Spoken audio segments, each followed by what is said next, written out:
With primary night in America here on ABC News Live with some breaking news. ABC News can now project Joe Biden will win the Missouri Democratic primary here. This is a huge win for Joe Biden. Hillary Clinton won this state 4 years ago, but just barely. This was a state that both candidates, him and Vermont Senator Bernie Sanders, were competing in up until the end. And right there, Joe Biden with a big win in Missouri. We can also project tonight that Joe Biden has won in the state of Mississippi. This was an expected win, not a huge surprise here. But nonetheless, between those states, we have more than 100 delegates tonight. Joe Biden winning in both those states. And we're also watching Michigan, the big prize tonight. Too close to call right now. Not enough to vote in right there. But you can see these, they're only separated by about 5,000 votes right now. Of course, Bernie Sanders won here 4 years ago. This was his big upset. He's hoping for a win tonight. Polls show Joe Biden. It could be a night for him. But again, still so early tonight. And we're also getting voter data coming in from exit polls. Lindsay Davis, you wanted to talk about Mississippi tonight? Sure. You know, I'm reminded of the South Carolina Representative James Clyburn a few weeks ago when he endorsed Joe Biden. He said, "I know Joe, we know Joe, but Joe knows us." And that is certainly a message that seems to have resonated with black people across the country. I mean, if you look at Mississippi, this is his biggest win yet with black voters. This is bigger than what we saw in Alabama, Virginia, South Carolina. He has won with 86% of the black vote in Mississippi. And we're talking about 64% of Democratic voters there in Mississippi are black. And then take a look at this. This was also interesting coming out of Mississippi. When they were asked if they wanted a return to Obama policies for the next president, 61% said yes. So it makes sense then, 61% of them, 90% of that 61% then voted for Joe Biden. But again, just overwhelming support, 86% of black vote. And it shows that black voters are staying with Joe Biden. They're happy with him. They're happy with what he's selling so far.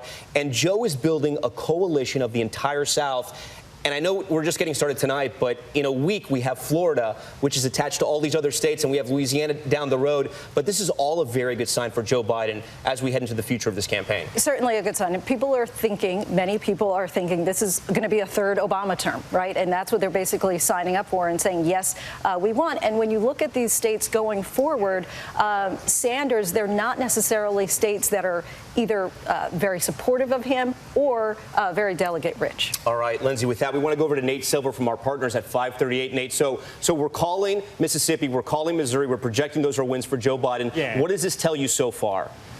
Not very much, because these are states where you would expect Joe Biden to do well. He'll probably eventually win every single state in the South. I'm starting to watch Michigan. There are more votes coming in than you would think. Biden is up about 13 points in our count. Of course, Michigan has a lot of regional variation.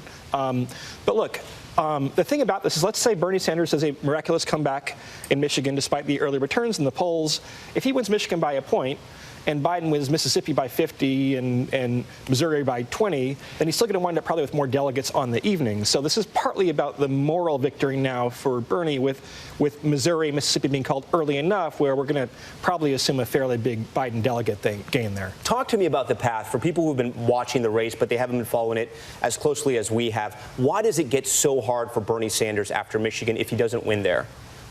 Because the next set of states are mostly pretty bad for Bernie, right? You have Florida, where you have a lot of old people. Old people do not like Bernie Sanders very much.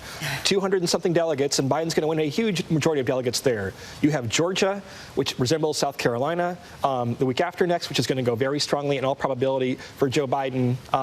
So Bernie can't break even in states like Michigan. He has to win Michigan by 10 points or something. He has to win Washington by 15 points. Remember, in 2016, all those western states were caucuses. He won them by 30 or 40 points, gained huge numbers of delegates to keep him competitive. So if we see Washington and even Idaho be close, then that's on track with a Biden majority, not a Bernie majority. Hi, everyone. George Stephanopoulos here. Thanks for checking out the ABC News YouTube channel. If you'd like to get more videos, show highlights, and watch live event coverage, click on the right over here to subscribe to our channel. And don't forget to download the ABC News app for breaking news alerts. Thanks for watching.